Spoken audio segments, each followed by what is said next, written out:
This is the 217 Recovery Podcast with Corey Winfield. This is going back to the letter that you didn't find. Sorry, Corey's mom.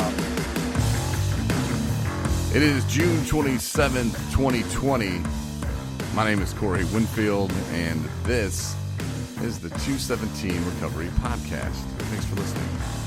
Joining me again in the studio tonight is Marnie Liston. Marnie, how are you? I'm good. How are you doing? I'm doing wonderful. Such a big day for 217 Recovery, the podcast, just the organization overall.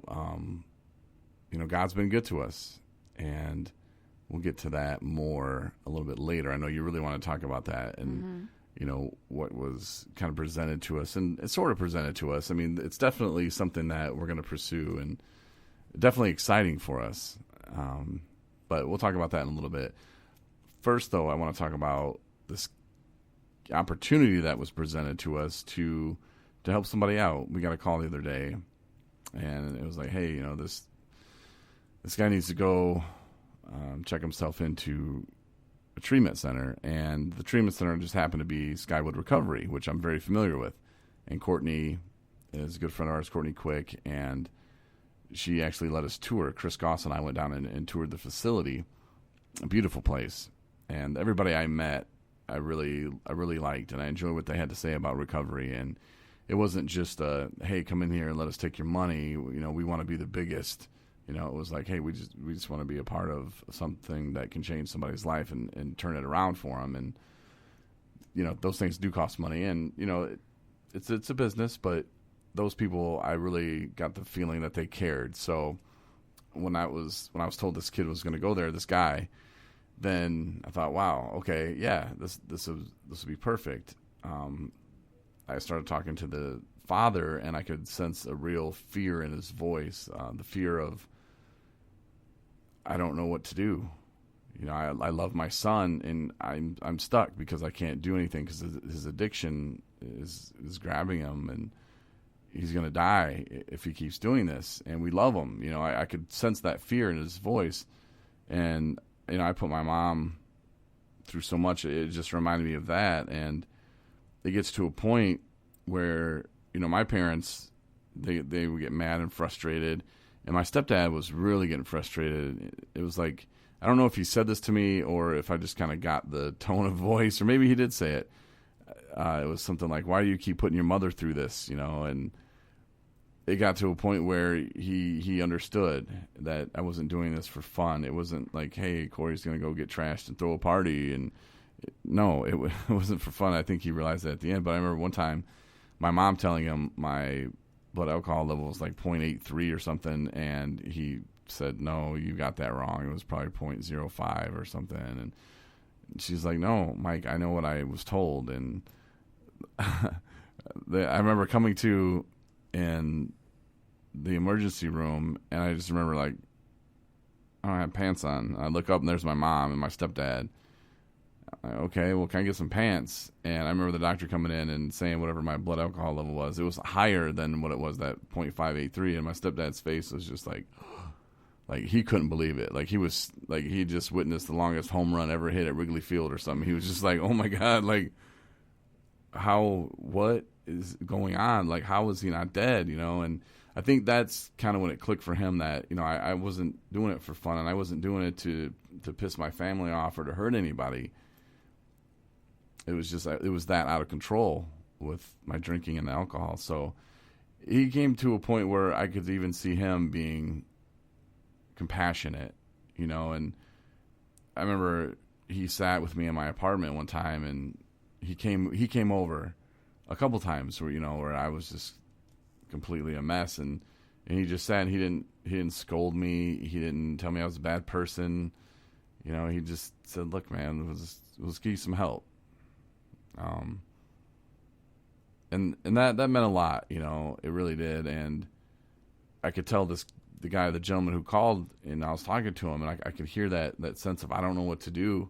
And it was such the beginning, of, well, hopefully it's a short journey for this family with dealing with addiction, but, hopefully his son doesn't have to go to 15 treatment centers. And that's the thing too. some treatment centers will want to hurry up and rush, and each person's different. There are some people that reach out, and when they do, they're at a good spot and a good point where, yeah, you can take them to treatment because they really do want help. And there is hours, where it's very crucial that you get them in touch with the right people and to the right place. And then, it depends on the drug too, But this kid was scared of this guy. I keep calling him kid. I'm sorry about that. But he's just quite a bit younger than me. To me, he is a kid. But he's scared. He's never been to treatment, and he doesn't really know what to expect.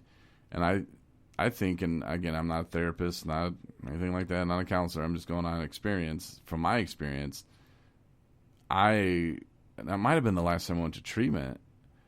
I'm pretty sure it was. We had pizza from DiMaggio's. There's a plug. And that's my favorite pizza place. So we had pizza. The family came over, and we talked. And, my sister and my nephews and everybody was there. And, they told me that they loved me and my brother. And it was good. And it was very, very emotional. And, at that point in my life, I felt like, how can anybody love me? I don't love myself. I've hurt these people so many times with, yeah, this is it. This is the last time. And I go do it again. How can they trust me this time? And so to have that kind of support before I went in, and it was something that I wanted. I wanted to stop. I didn't want to have another drink of alcohol. And so, I kind of suggested that to the dad. I was like, the kid's scared, and the last thing you want to do is get somebody in a car and run them off and take them to a place when they're unsure, they're uncomfortable, and the only thing they're going to be thinking about when they get there is, I want to leave. I don't want to be here. And if you can go into it, and again, it depends on your drug. Everybody's different. Every situation is going to be different. But kind of getting a feel for this situation, and I told the dad, I don't know. I'm not there. I don't know what's going on. But have you tried, sitting down and, maybe have a family meal, sit down this weekend, talk about it, and if he still needs help, and it'll be obvious, and, have him make up his mind that he wants to go. I didn't say that, but it's pretty much in so many words. And, the father wrote back and said, I just wish he would sit down and have a meal with us and talk to us about it. And he texted me, the gentleman that wanted to go to the rehab, and he wasn't sure and was scared. He messaged me last night, and, he had a few questions, and I answered them. And, I shot him a text today, asked him, how it was going. And, he told me that he was going to have a barbecue with his girlfriend and his girlfriend's parents. I thought that was a great idea, because he could sit down with other people that love him and say, look, man, if you need help, it's okay. And I told him that too. And if he needs anything, he has my phone number. I'm not going to put his name out there or anything, but it'd be cool if he was listening. But it's one of those things that I think pushing him into a place where he was already uncomfortable could have been a really bad thing, where, if he has a nice meal, sits around and comes to the conclusion of himself, and he was the one who reached out to the facility in the first place. So there was some kind of sense of, I need help. I don't want to live this way anymore, which is a great thing. I mean, it's great to want to have a great life and to not be doing drugs and let your addiction take the best of you. And he's so young. I mean, I don't know. I just hope it all works out for him, and I hope he stays in touch with me. That's for sure. Mm-hmm. Sorry, I talk a lot. No, absolutely. I mean, the young man that, he's obviously hurting. From my understanding, he had himself reached out to Skywood, I think, first off. Mm-hmm. And it was a transportation issue, and that's how we kind of got a hold of him and what was going on with the situation. But no, you're right. It's completely different for everyone. And I was thinking about it when you were talking, and I don't think that if you took everyone that was in rehab on their first day there, how, first off, what got them there? How did they actually get there? I mean, we all know what got us there. Is, that we need help from our addiction. But there's people there from all different, avenues of life and all different spots in their life. And it's just gotten to the point where they need, to address their addiction issue. But I mean, there's people that are there for legal issues, that kind of like have to be there, like that's just cut and dry. Whether they are ready for it in their life or not at that moment, you always hope that that what's being said in those rooms and those groups and, meeting with those therapists and being around other people that are facing those same problems, that something's going to click. For whatever reason, however they got there, nobody cares how you get there. It's just what you do while you are there. And to be open-minded, I think is the biggest piece of kind of like letting all that stuff that's being talked about, that's being brought up, that's you're, kind of, I don't want to say forced, that's not right, but, kind of guided to address in your life about you and your addiction and your feelings and, your relationships and your failures and your skills that you do have. And it's a lot of stuff, and that is overwhelming. So, I mean, whether this young man's, I know he is young though, but we're old. But anyway, no, to actually, walk through those doors is a scary thing. I overheard the phone call with the father, and I could hear the same kind of fear in his voice. And, it's all out of love.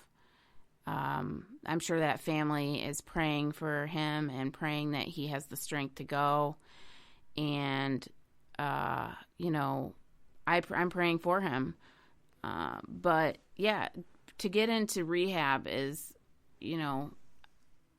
for me, it took 4 times, and it took me to want to go for myself and to make the phone calls myself and to go in there. Like, I really need to work on me. I need to be open and honest and willing and do this thing, and that's what it took for me. Some people get there because family does actually have a big piece of it and is kind of more, I don't want to say pushing, but advocating for that route, because they kind of are like, we don't know what else to do with them. Or health issues, could be it. Jobs, make people go sometimes. Mm-hmm. Relationships, like, threatening of, if you don't go to rehab, I'm going to leave you, or whatever. Family, you can't be around the kids like that. And there's a whole world of reasons, and all of them have good, solid reasoning behind why it is that they're being pushed by whomever it is they're being pushed by. But it's only, at the end of the day, it's only because those people, whoever they are, want you to get better. At the end of the day, it's that other people care. And it might sound weird, like the court cares, but no, they really do. I mean, they're hoping that you're going to learn something while you're there. That's just the route that they're trying to get you to take. And so no, I really hope that that young man, considers getting into rehab wherever it is. Skywood is an excellent place. I've heard you speak volumes about that location, and they seem really organized and a good place to be. But yeah, the family piece I can relate to as well. So, and even though there's meaning behind it and those people care and they want it, and whether it's for the wife or the ex-wife or whoever, saying you're not going to see the kids unless you go to rehab.